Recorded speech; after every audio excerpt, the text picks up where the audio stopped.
E aí, pessoal, tudo tranquilo? Gente, seguinte, hoje o negócio é barroco brasileiro e hoje a gente vai estudar os autores, né? Eu queria só situar vocês, a gente está estudando esse período aqui, ó, que é o período do barroco brasileiro, também chamado de setecentismo. É um momento em que a Bahia é a capital brasileira, o centro cultural brasileiro, certo? E a gente tem na figura do Gregório de Matos Guerra um sujeito que inicia essa poesia barroca aqui no Brasil. Tá? São muitas as características desse movimento, como a gente vai ver, movimento marcado pela reforma protestante do Martinho Lutero e que obrigou a Igreja Católica a uma reação. O que a Igreja fez? Contratou um monte de artistas e esses artistas então passaram a defender os valores dos cristãos católicos, tá certo? Como é uma arte que fala muito de céu e inferno, é uma arte que fala muito de pecado e perdão, Deus e o diabo, alma e corpo, a gente vai ter duas figuras de linguagem muito importantes para vocês se ligarem. Uma, a antítese, e a outra, o paradoxo. O detalhe que eu queria chamar a atenção de vocês é que tanto uma figura quanto a outra figura lidam com oposições. Depois eu vou mostrar para vocês como essas oposições se expressam nesse movimento barroco brasileiro, tá certo? Eu queria chamar a atenção de vocês antes só de a gente ir propriamente para o texto dito, eu queria chamar a atenção de vocês para um aspecto que é um aspecto muito importante. Gente, esse aqui é um dos maiores escultores das Américas, um cara chamado Aleijadinho. E o Aleijadinho ele usava modelos que eram modelos brasileiros. E esse aspecto é um aspecto muito importante para vocês ressaltarem, porque gente, imagina a figura do anjo, do santo que aparecia com o rosto de um brasileiro, aparecia, sabe? Muito legal isso, né? E esse traço é um traço que vocês têm que levar em conta quando vocês forem interpretar questões falando sobre o barroco. Esse aspecto é um aspecto muito importante para vocês se ligarem, tá? Aqui a gente tem aqui de novo o quadro da Artemísia, mas aqui que eu queria chamar a atenção de vocês, ó. O Êxtase de Santa Teresa é uma obra do Bernini, é uma obra barroca e a gente pode ver a expressividade aqui no rosto da Santa Teresa, né? Ela vai acaba sendo flechada ali pelo anjo e quando for flechada pelo anjo, o rosto dela expressa um êxtase que é o êxtase religioso. Nota de novo a ideia, olha só o que tem de dobra aqui, imagina o trabalho para fazer essa belíssima escultura, tá? No campo dos artistas, a gente tem duas feras para a gente estudar. Uma delas é o poeta Gregório de Matos Guerra, que viveu e morreu na Bahia, né? Ele não morreu na Bahia, tá, pessoal? Ele foi exilado para o Pernambuco, acabou tendo de passar um tempo fora do Brasil e tal, mas o Gregório de Matos Guerra tem uma ampla produção literária. E essa produção literária a gente estuda frequentemente dividindo em quatro ramificações, quatro ramos. A poesia, que é a poesia religiosa, óbvio, período barroco vai ter que ter uma poesia religiosa, a poesia amorosa, que às vezes nas provas vocês encontram como poesia lírica, a poesia filosófica e a poesia satírica, também muito importante. Inclusive, essa poesia satírica do Gregório de Matos Guerra, ela acabou valendo a ele um apelido de Boca do Inferno. Imagina como ele era admirado, né, pelos caras daquela época lá. Pô, professor, por que acontece isso? Aconteceu isso, pessoal, sobretudo por conta das críticas que ele fazia a todos os seus desafetos, tá? Ele criticava Deus e o diabo, quem vocês possam imaginar. Então o Gregório de Matos Guerra vai ser o primeiro caso e a gente vai partir já para um dos textos do Gregório de Matos Guerra. Primeiro aspecto que eu acho importante para vocês se ligarem. Estamos diante de um grande sonetista, lembra? 2 quartetos e 2 tercetos. Mas vamos ver o que tem aqui nesse poema. Esse poema ele já começa com o eu lírico falando com Deus. Pequei, Senhor, essa vírgula aqui é aquela vírgula do vocativo, vocês aprendem lá com o professor Vando, professor Alexandre, né, em português? Então, pequei, Senhor, mas não porque hei pecado, da vossa piedade me despido, porque quanto mais tenho delinquido, vos tenho a perdoar mais empenhado. O que ele está falando nessa primeira estrofe? Que ele pecou, que ele é um pecador. E isso vai ser muito comum nessa obra poética do Gregório de Matos Guerra. Invariavelmente, o eu lírico aparece ajoelhado diante de Deus pedindo perdão. Isso é fato. Ele está ali, ele assume que pecou, mas ele também diz que não é por isso que ele vai se despedir da piedade divina. Notaram? O que tem aqui? Ó? Aquela inversão sintática que eu falei para vocês. Ó. Não é porque eu tenho pecado, esse ei aqui é o ei de haver, é tenho. Não é porque eu tenho pecado que eu me despido, que eu vou me despedir da vossa piedade. Notaram?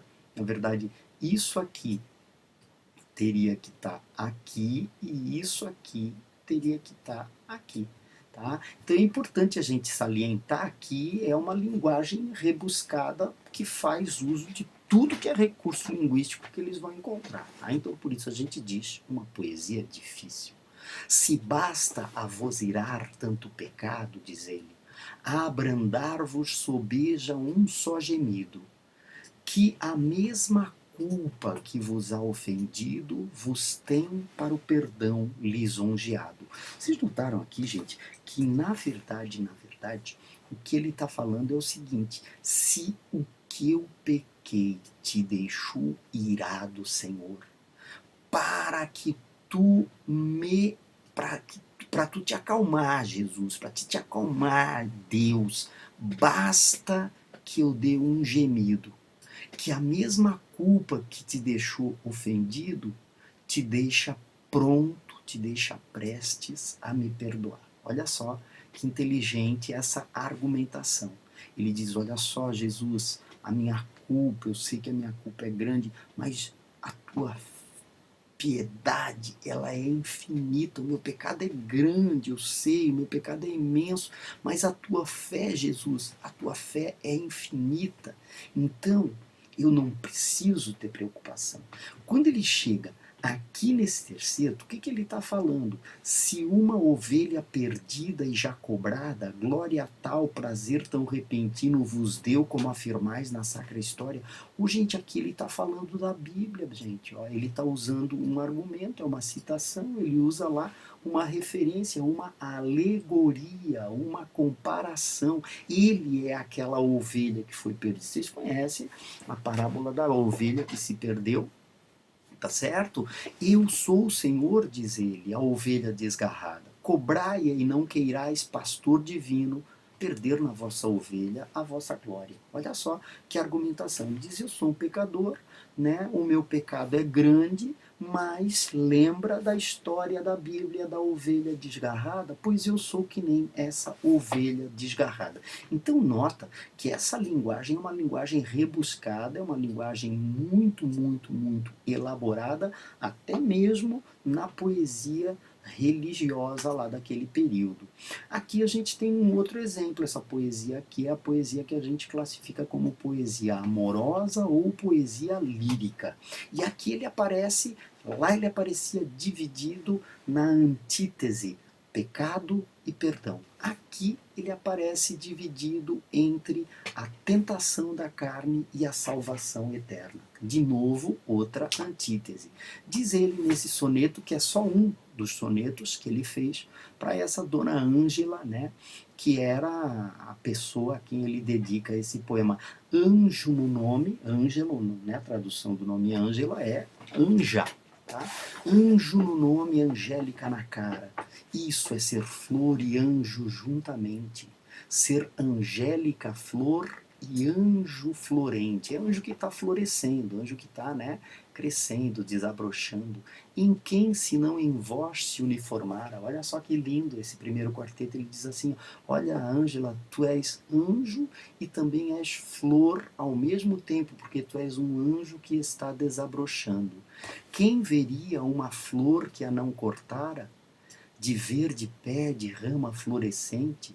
E quem um anjo vira tão luzente, tão iluminado, que por seu Deus não o idolatrar? Olha só que legal, né? Ele diz assim, quem é que ia ver uma flor dessa e não ia querer cortar essa flor? Galera, cortar essa flor é uma metáfora para eu e vocês sabemos o quê. Então, ele está perdido, ele está abalado, ele está instável justamente entre a atração física que a Ângela desperta nele e a possibilidade de perder o paraíso por causa dessa atração. Se como anjo sois dos meus altares, foreis o meu custódio. Custódio é o nome do anjo da guarda, tá, gente? Então, ó, ele diz assim: se tu fosse um anjo do meu altar e se tu fosses um custódio, o meu anjo da guarda, livrara eu de diabólicos azares. Tu ia me livrar dos azares, tu ia me livrar da perdição, ias me livrar do pecado. Mas vejo que tão bela e tão galharda, tão bela e tão atraente, tão bela e tão, como direi, sensual, posto que os anjos nunca dão pesares, nunca dão desgostos, nunca provocam o pecado, sois anjo que me tenta e não me guarda. Então aqui está clara a ideia de que, de um lado, a tentação do poder de sedução que leva ao pecado da carne. E por conta disso, obviamente, é o inferno. Então, nessas poesias amorosas, muito frequentemente a antítese que aparece é entre a tentação e a salvação. Esse aqui, vocês acharam aqueles ali difíceis, né, galerinha? Então vão ver esse aqui. Esse aqui é punk. Esse aqui é da poesia filosófica. Na poesia filosófica ele vai falar basicamente sobre o desconcerto do mundo, como o mundo anda todo desajustado. Ele vai falar dos grandes temas. A vaidade é um desses temas, né? E é importante a gente perceber que ele salienta nessa lírica filosófica dele, gente, que o mundo, a beleza do mundo, tudo é extremamente passageiro, tá certo?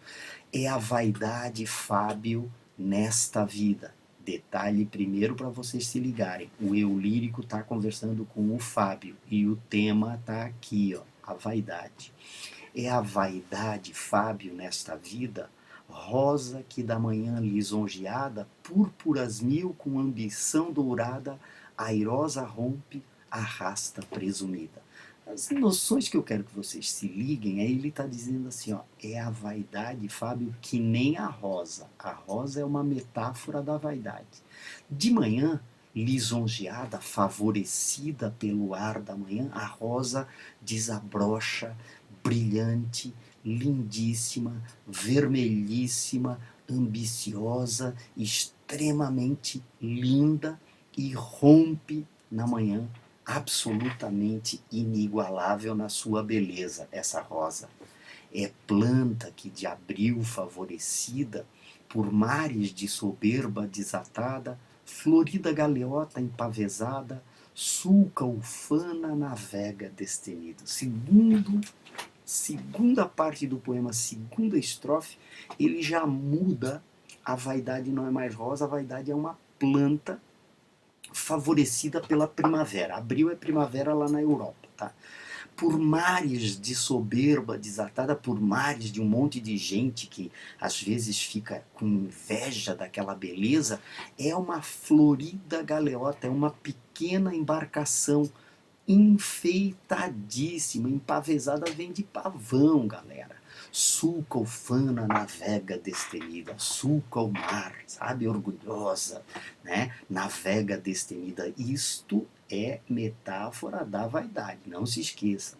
É nau, enfim, que em breve ligeireza, com presunção de fênix generosa, galhardias apresta, alentos preza. Nota, a florida galeota, a pequena embarcação, virou uma nau imensa, certo? Então é interessante que ele vai partir da rosa vai para a planta, da planta vai para uma pequena embarcação, da pequena embarcação vai para a grande nau.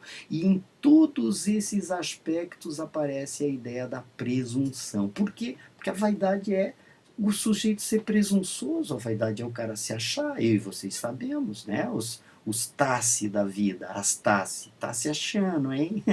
E aí a ideia é essa. Quando chega no último terceto, tem o que aqui? O mas. O mas é o que? Uma conjunção adversativa. Conjunção adversativa serve para quê? Para indicar oposição. Mas ser planta, ser rosa, ser nau vistosa, de que importa? Se aguarda sem defesa, penha a nau. A nau, por maior que seja, quando encontrar um penhasco, vai naufragar. Ferro, a planta, ferro é uma metonímia de machado. Então, por mais bela que seja a planta, amanhã depois vai vir o machado e vai cortá-la. E tarde a rosa, porque quando anoitece a rosa já está murchando. Então é brilhante, essa poesia é uma poesia que exemplifica a lira filosófica do glorioso Gregório de Matos Guerra, e ele vai ser o grande escritor, o grande poeta iniciador do barroco brasileiro. Tá? Iniciador não, teve um outro cara que iniciou o barroco brasileiro em 1601, com prosopopeia, tá? Um sujeito chamado Bento Teixeira, mas o poema dele é horrível. Tá? O grande, o cara mesmo é esse aqui, Gregório de Matos Guerra. E aqui a gente tem um exemplo da poesia satírica do Gregório. Triste Bahia, ó quão dessemelhante estás e estou do nosso antigo estado. Pobre te vejo a ti, tu a mim empenhado, rica te vi eu já, tu a mim abundante. Deixa eu corrigir aqui, cara, como tem. Rica te vi eu já, tu a mim abundante. Muito importante. Aqui ele está falando com a Bahia, gurizada. Ó, aqui ele está falando com a Bahia. E o que, que ele está falando? Ele está falando, pô, eu já te vi tão rica e hoje eu te vejo pobre. Tu já me visse tão rico e hoje tu também está me vendo pobre. A ti tocou-te a máquina mercante que em tua larga barra tem entrado. A mim foi me trocando e tem trocado tanto negócio e tanto negociante. Aqui mais um errinho que eu vou corrigir aqui, pessoal. A ti trocou-te a máquina mercante. O que ele está falando? A ti trocou-te a máquina mercante. Para, pessoal, vocês sabem, ciclo da cana-de-açúcar. No ciclo da cana-de-açúcar, o Porto de Salvador carregava toneladas e toneladas de açúcar para mandar para a Europa a preço de banana. Não valia nada. Então aqui ele fala, ó, a ti trocou-te a máquina mercante. Que máquina mercante é essa? Os caras do mercantilismo lá, os ricos comerciantes do mercantilismo. Que em tua larga barra, que tem entrado na barra, na Baía de São Salvador, e a mim foi me trocando e tem trocado tanto negócio e tanto negociante. Quer dizer, ele se identifica com a Bahia, ele também está mal. Tá? Deste em dar tanto açúcar excelente pelas drogas inúteis que a abelhuda simples aceita do sagaz Brichote. Sagaz Brichote, está aqui a tradução de sagaz Brichote, gurizada, ó, muito simples, é uma referência aos comerciantes ingleses que nessa época já mandavam no campinho. Tá? Mandava prender e mandava soltar. Chegava aqui, levava o quanto açúcar conseguissem levar. Tá? Ó, se quiser a Deus que de repente um dia amanheceras tão sisuda que fora de algodão o teu capote. Quer dizer, aquela casimira inglesa que a Bahia recebe trocando, pelo açúcar valiosíssimo, tomara, diz ele, que seja do algodão mais vagabundo. O que acontece nessa poesia satírica? Uma crítica à situação política e social da Bahia, enganada e explorada pelos governantes e pela ganância dos homens. Então é importante a gente salientar que a poesia do Gregório de Matos Guerra, ela é completa, tá certo? Ela acaba abordando todos os aspectos de que a gente tem para lidar no texto do período barroco.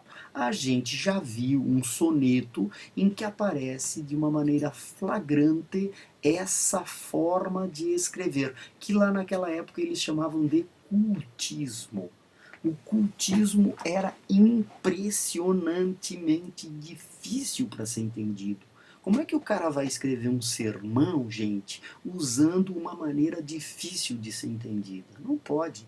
Ah, e o todo sem a parte não é todo, a parte sem o todo não é a parte, mas se a parte o faz todo sendo parte, não se diga que é parte sendo todo. Vocês notaram que aqui, na verdade, nesse texto, existe todo um jogo entre essas duas oposições aqui, parte e todo. É todo o poema um jogo de palavras. E esse poema é o exemplo cultista que eu queria mostrar para vocês, diferentemente da argumentação que o Padre Vieira vai defender, que tem de ser elaborada. Tá? Então é muito importante vocês se ligarem que quando a gente fala em cultismo, a gente fala em jogo de palavras. A ideia básica do cultismo é jogo de palavras. Como a gente tem lá parte e todo. Essa percepção sensorial vai fazer com que seja uma poesia que apela muito para o conflito, apela muito para a emotividade.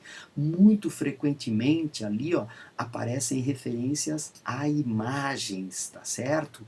Cores, contrastes, então referências a cores, referências a contrastes, contrastes eu e você já sabemos, principalmente as antíteses, e também o uso de palavras, um vocabulário muito sofisticado, tá? Vai aparecer metáfora, lembra daquela metáfora? A rosa, a planta, a nau, né? Vai aparecer hipérbole, a figura do exagero, sinestesia, tá? O que é a sinestesia? Pô, a sinestesia é aquela figura que associa diferentes campos de sentidos, vocês se lembram?